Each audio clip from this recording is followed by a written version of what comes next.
Я кинул клич в инстаграме музыкантам, инструменталистам сделать свои версии на эту песню и получил огромное количество прекрасных каверов.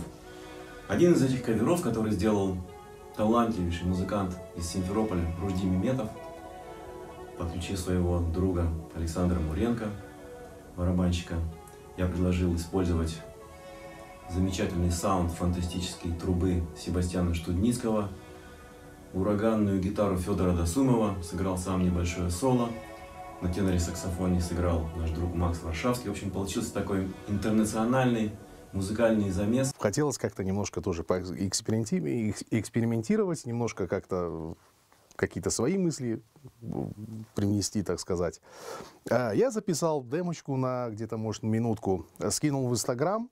Очень было приятно после того, как, конечно, в комментариях он отметил, поблагодарил, во-первых, за аранжировку и предложил, так сказать, продолжить и сделать полную версию этого трека. Мы созванивались с музыкантами, Байгали предлагал свои какие-то идеи, варианты, мысли.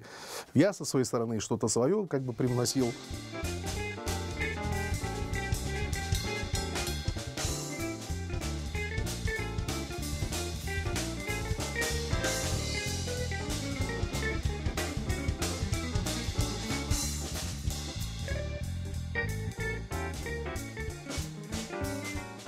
Наш перкуссионист Мален Халилов, который привнес, наш сказать, колорит крымско-татарский, восточный, сыграл на бонго, сыграл на конгах, на перкуссии, то есть, в общем, очень украсил. И вот как бы вот на таком удаленном, так сказать, расстоянии мы все-таки попытались что-то создать, и получился вот такой вот трек.